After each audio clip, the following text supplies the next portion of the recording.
welcome to Would I Lie to You, the show that separates the truth from the twaddle. On Lee Mack's team tonight, a comedian, actor and TV legend, best known for presenting Family Fortunes. We asked 100 people his name. Our survey said... Les Dennis! And a presenter who once hosted a show about a pop-up restaurant. I assume that's a restaurant where they serve only toast. It's Alice Levine. And on David Mitchell's team tonight, a TV presenter who has a new novel out. I'm not saying he's plugging it a lot, but I've got one of the rare unsigned copies. It's Richard Osman.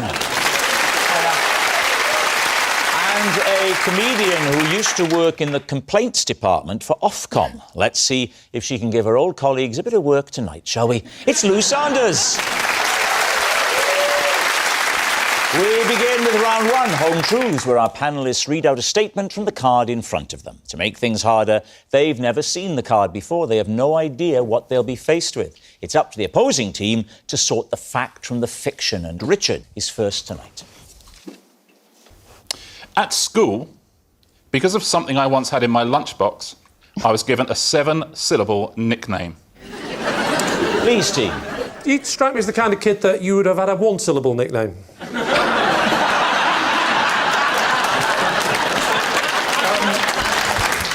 All right, what was in the lunchbox? A sandwich, a snack. What was the snack? Well, there, Lee, we find 6 of our 7 syllables. Ah, brilliant. What's your 6-syllable snack? You can think of a 6-syllable snack, surely. I can, yes. The big one. The big one. The big one. Away you go. The big packed lunch, 6-syllable snack. I've thought of a 10-syllable one. Wow. Right. A salt and vinegar packet of crisps. Well done. You're so pleased, aren't you? That's more than you need, though. Yeah. I missed it. What was the snack? So I'll give you the first syllable. Mine are all too long. A packet and a half of cashew nuts. Another 10. Ridiculous. I'll give you the first syllable if you want it. Please do. Dare. Oh, it's Dairy Lee. Triangles. Nearly. Dairy Lee. Go on, then. You can do the next 3. Lunchable. Dairy Lee Lunchable? You remember Dairy Lee Lunchables? I do, but I think they're after your time, no offence. I am... How dare you? I'm 27. Yeah, we're not talking about feet, we're talking about years. So just be clear, the actual nickname was... Dairy Lee Lunchable Boy. How long did the nickname stick? Oh, I would say... I mean, it was a good 2 weeks. Did you have a nickname before that? I was always called Rich. That's so bad, isn't it? And what about after that? Oh, then it was the artist formerly known as Dairy Lee Lunchable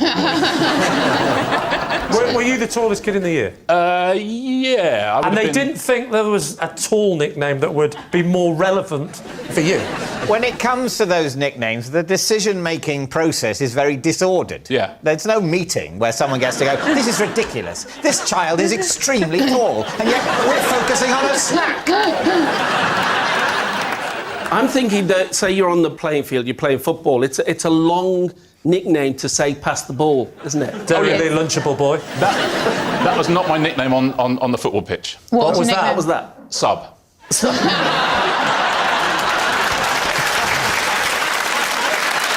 right, what do you reckon? Alice, is he telling the truth? No nicknames only last 2 weeks. That's what's so devastating about a school nickname, isn't it? They really linger. Did you have one, Alice? I actually did have one. Envelope bum. We don't want to know how that came about. What are you thinking, Les? Well, I think Richard is so good at wordplay and using syllables. It sounds like the kind of nickname he has given himself.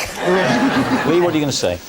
The tallest kid in the school has never had a nickname, because I did say before and after, but no, nothing to do with my height. People quite liked me, Lee. It's a lie. No, that's a lie.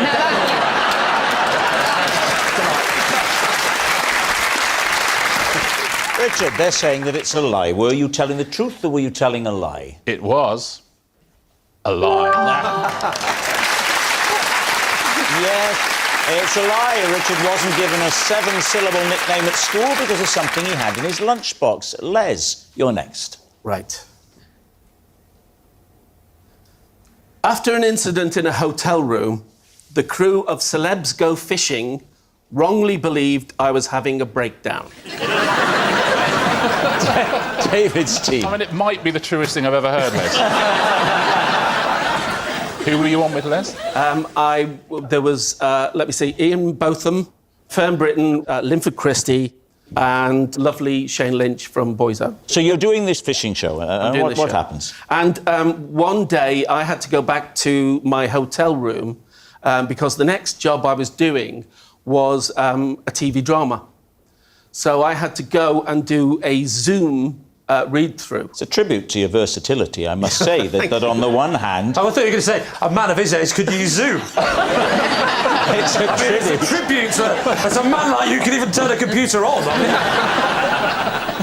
So I went back to the hotel room and I set Zoom. What sort of hotel, Les? Mid-range, budget? No, a really lovely individual boutique. Lovely.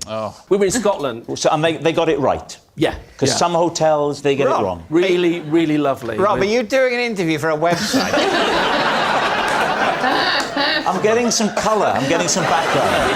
So the runner took me from the fishing in my waders back Linford Christie took you... That's above and beyond. It really is. So the lovely runner took me back to the hotel, and I had said that I would be ready to go back in about an hour. Right. So somebody was going to come and pick me up to take me back fishing. So I'm on this video call, and I've done very well because I'm on quite early. And you know that thing when you... I think you said, I've done very well because I've been working since the late 70s. It's a really top-of-the-range laptop, actually, because I've done very well. So I'm on this video conference call, Right. and it gets about halfway in, and I've got my big scene with an actor who's playing a bully. And I think it's the production manager that knocked on the door ready to get me back. But I was right in the zone thinking, no, I'm just going to ignore and I'm going to carry on with this scene. So she heard me go, Sean, you've been like this since we were kids, ever since that time with the lads in the garage. And I'm not putting up for it. You're a bully. You're an absolute bully, and you're nothing but a coward. Can I just say... God.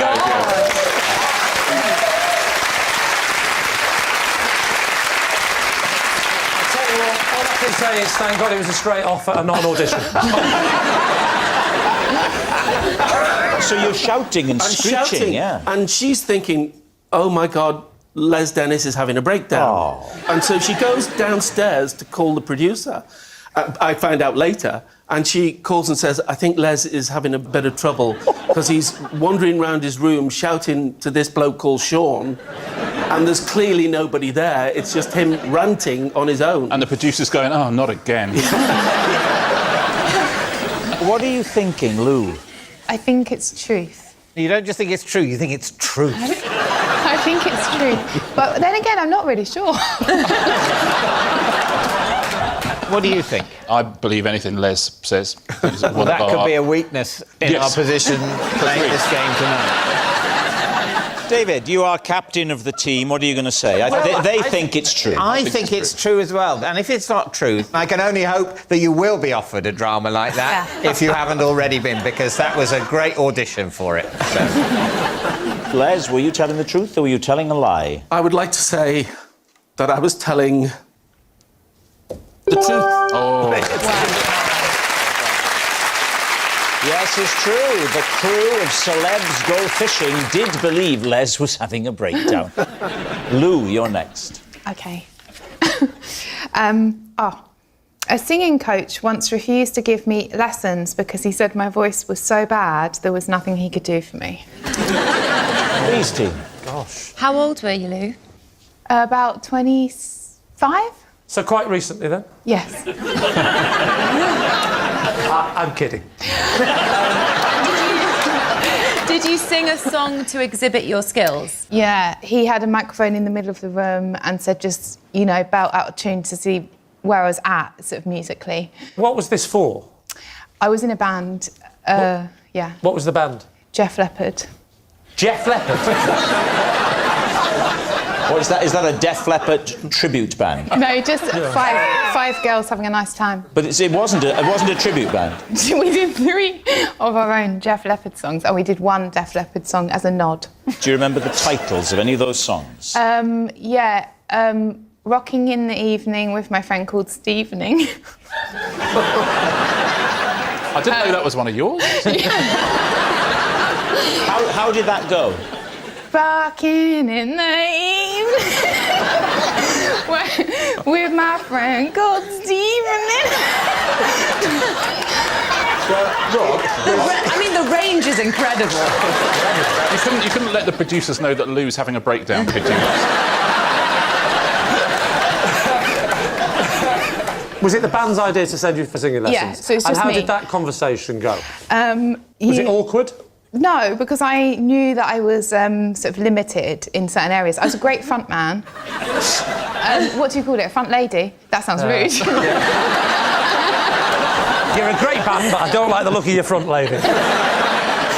What song did you do at the lesson? It was the one from Mannequin. And, you know... I'll just sing it and then you'll know it. And we can build this dream together.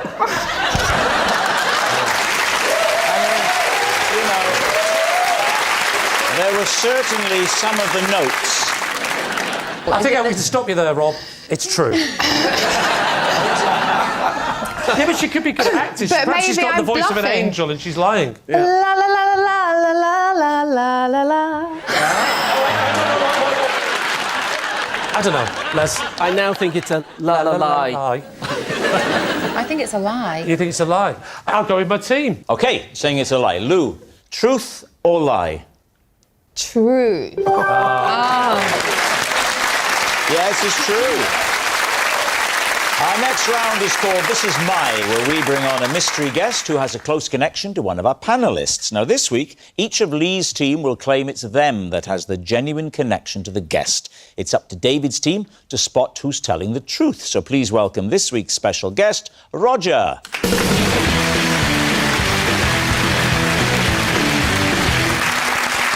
So, Alice, what is Roger to you? This is Roger. He painted my living room the wrong colour twice. So Alice is hapless handyman. Les, how do you know Roger? This is Roger, and he once gave me a lift to Family Fortunes on the top of his bouncy castle. So, Les's bouncy buddy. And Lee, what is your relationship with Roger? This is Roger. I once made him spend 20 minutes that he didn't have looking for a dog that didn't exist. David's team, where would you like to begin? So, Alice. Yes. He painted your living room the wrong colour twice. So what was the first colour? The first colour was, I believe, called Railings. It's a kind of navy blue from a very posh paint brand. And what was the colour that you wanted? I wanted a dusty kind of plaster pink. What? That is quite different. It's quite different, yeah. And the second go? I got a pink that wasn't a dusty plaster pink. You like a bit of pink, don't you? I love a bit of pink, yeah. And then what happened? You're wearing pink. He's not being creepy. That's why. With having a Lancastrian accent, everything sounds a bit wrong, doesn't it? You love a bit of pink, don't you? To be fair to Roger, the first time it was your fault, but the second time it was my fault. How are you painting pink over very, very dark blue? I'm glad you asked that. I don't know, but thank goodness you can't see it through anymore because I would have been livid. There must... That's a great response. Well, I'm glad you asked. Because I don't know. I'm so glad you've given me the opportunity to tell you I have no idea. It is much harder to paint light over dark. Well, this was the thing, and that's why I was so... I mean, I was pretty livid. What colour were you? I was... yeah, it was sort of a kind of rosé. And then I feel like I kind of kept a lid on it, but only because Roger said he'd sort it out and was very apologetic. You should have taken the lid off. You'd have seen what he was painting. If it turns out that he is a painter and decorator, I'm just glad that he's turned up. I'd also like to say it's the longest I've ever heard a painter and decorator not talking. This is very interesting, Lee, that you're speculating so much about the profession of the person who you know to have been someone you spoke to about a dog. Now, Alice, you were wanting a pink. How was there miscommunication where you're asking for a pink and he gives you railings? Sure. When he came round to do the quote, he came... I've got very high ceilings, don't want to show off, so he did his quote, quite expensive, because, you know, period property. And so worked it out, wrote it in his little book.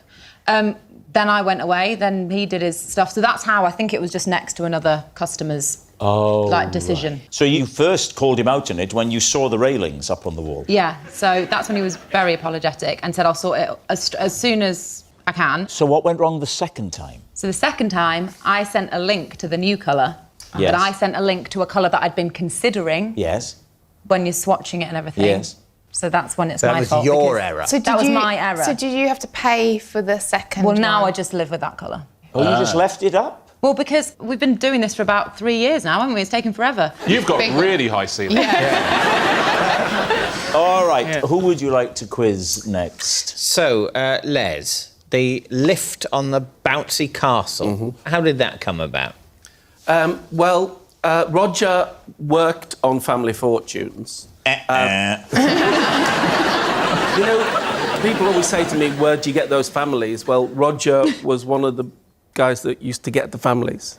You make it sound like he went round shopping centres with a net. He auditioned them. Right. So on this morning, we're staying in the hotel that's near the studios in Nottingham. And I'm worried because the cab hasn't arrived to take us to the studio because I like to get there early for the production meeting. On Family Fortunes? Family Fortunes, this is, yeah. OK. Is there a lot of preparation? Rob, you're saying it like you host a show about the Hadron Collider. This is easier than Family Fortunes. Yeah. A lot easier. He's outraged by I mean, that. I would describe this as any idiot could do it. I think I've proven that. So, you've got to get to work. Yeah, I've got to get to the studios, Yes. and the cab hasn't arrived. So Roger said, I'll tell you what, we'll go in the van. Look at his face. He was working on the show. Yes. But in his spare time, he used to provide coconut shies and coconut shies and skittle alleys and also bouncy castles for fetes and for kids' parties. So you're late for Family Fortunes. Yeah. Les is the man who finds the families, but he also has a bouncy castle No, company. I'm Les, that's Roger. Roger. As I was saying, any idiot could host this show. Any idiot. I'm proving it's not as easy as it looks. Do you know what? If he'd have got here earlier and learned the names. And he stays at the same hotel. He's at the hotel, and so are two of the writers and the warm-up man. We're all there. With his van, with his bouncy castles. With his van, with his bouncy castles. OK. And we all get in the van. The warm-up man, Bobby, and I sat in the back, and Bobby just sat on the skittle alley. And I thought, well, the bouncy castle looks like the most comfortable place, so I sat on the bouncy castle. Can I just ask, did you take your shoes and socks off?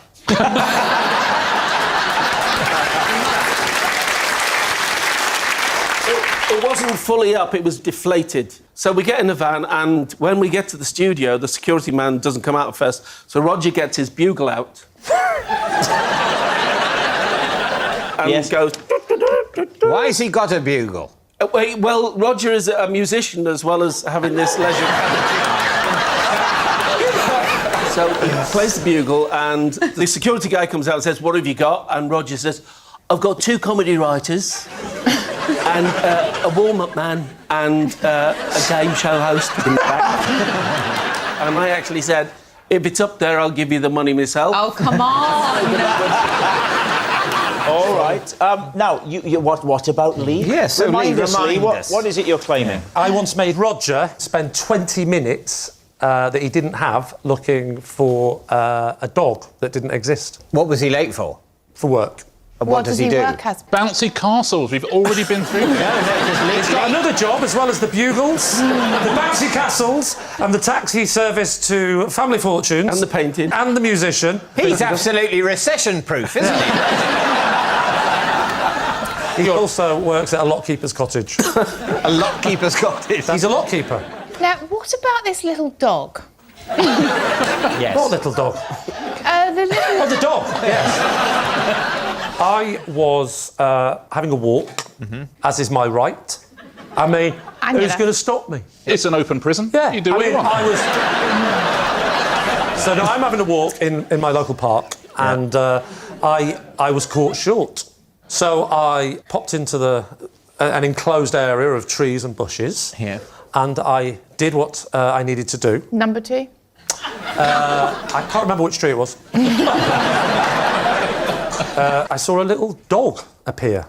Now, I thought to myself, I know what happens here. Somebody's going to come in after that dog. And sure enough, a man started coming in after the dog. So the dog's now looking at me weeing against the tree, quite shocked to look, as if to say, what? How are you doing that? With both feet on the ground. I can see Roger coming in. I quickly zip up. While you're weeing? No, I was able to stop my wee because you're stopping there are mid-wee. people that can stop mid-flow. Some people can do it. I have that kind of control. I can do it, but I don't like to. Luckily, I was coming to the tail end, so I zipped up quickly, and he's now come in, and he sees me as I'm sort of appearing from around the tree. So what do? I panic, and I shout, Sheba! Sheba! And I start pretending I'm looking for a dog. I see. So you then wasted 20 minutes of Roger's time, as we know. But listen, we can all stop mid-flow. Yeah. It's fine. For 20 minutes... Who said I stopped for 20 minutes? Continue. What now? He said, well, I'll help you look. And he goes off and looks in another area with trees and stuff to see if the dog's over there. I take the opportunity to finish the wee. I'm not going to lie. His dog stays there looking at me as if to go, you liar. After 20 minutes of him seeing me getting upset, but I wasn't upset, I was acting. I eventually had a plan, because I thought, I can't go from Sheba! Sheba! To, I said, I'm going to get going. Very hard to make that join, isn't it? I'm going to get another dog. You know what I mean? So eventually, when he was far enough away, I went, Sheba! Sheba, is that my phone? Hello? No way! She hasn't. Has she? Yeah. Oh, that's incredible. Her body had been found by the police. She'd found her way home. There we are. All right. We need an answer. So, David's team, is Roger Alice's hapless handyman, Les's bouncy buddy, or Lee's dog detective? I think Lee. You think Lee? No, I'm kidding. Was it inflated, the bouncy castle, Les? No, I said that before. It kind of deflated, but it was still quite comfortable. You see, that I don't believe. I think it's either deflated fully, or it's fully... I don't think it'll be in a sort of mid-state shoved in the van next to the coconut shy. And also, when they were talking about painting and decorating, Roger looked very cross. He did look... And he does look like he has his cup of tea, milk, 3 sugars. And that's classic builder stuff. I think he didn't take kindly to that stereotyping. We think Alice, don't we? I think we're going to go with Alice. You think it's Alice? Roger, would you please reveal your true identity? I'm Roger, and I took Les to Family Fortunes, where he would sit on the bouncy castle. Yes, Roger is Les's bouncy buddy. Thank you very much, Roger. Which brings us to our final round, quick-fire lies, and we start with... It's David. During lockdown, I let my hair grow so long that I would occasionally tie it up in a man bun. Please, team. How long did it grow? I got to, I suppose, about sort of there, and there was... You could get a good handful of it, and it was gnawing me around my neck, because it got quite hot at that time of year, and I thought, it doesn't matter what I look like. If it didn't matter what you looked like, why didn't your wife have a go at cutting it? I was nervous of that. I mean, if I was married to you, I think I would be worried on your behalf if anyone was near you with a sharp instrument. You're suggesting that she secretly wants to kill me? Not secretly, because she's told me and Rob. Fair enough. Yeah. What did she think of the look? Did she like it? She didn't mind it as much as me. As much as she minded you. Yes. Did you do anything like answer the door to postman or anything during this period? I probably did. Did they give you a slight look at, like, that's not the David Mitchell I know? It says David Mitchell, not David Beckham. I think that David would be so averse to wearing a man bun that Agreed. whatever disaster a homemade haircut would achieve, I mean, he would rather do it with a pair of shears than that sitting on top of his head. So you're saying that it's a lie? I think I am, based on that knowledge and that knowledge alone, and not the fact that I zoomed in many times and he didn't have that haircut. I am saying that So we're saying it's a lie. David, were you telling the truth or were you telling a lie? I was telling a lie.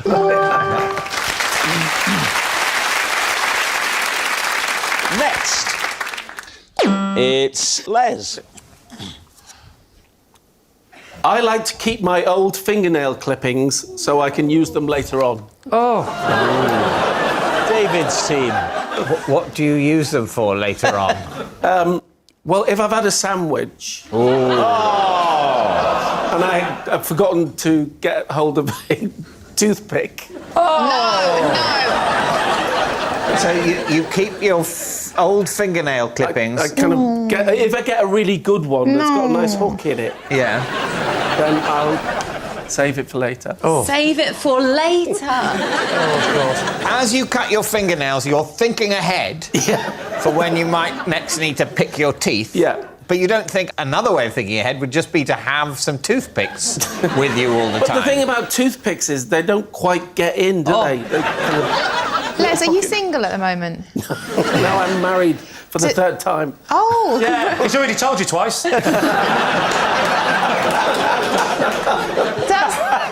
Does your third wife know about this? She does, and she does the same reaction as you lot do. What do you think your fourth wife's going to think about it? So what about floss? How does she feel about it?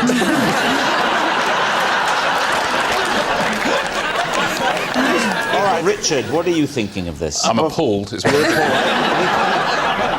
What about you, Lou? I'm hoping it's a lie. Yeah, we're all hoping it's a lie. The thing is, if Les doesn't do it, someone had to make it up.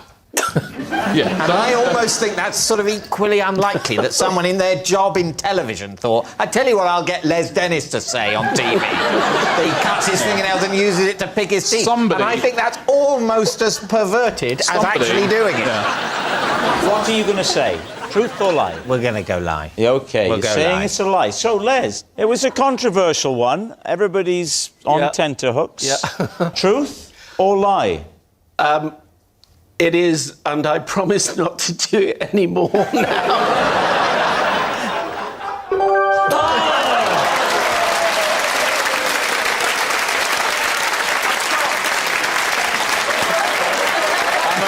It's true, Les does keep his old fingernail clippings so he can use them later.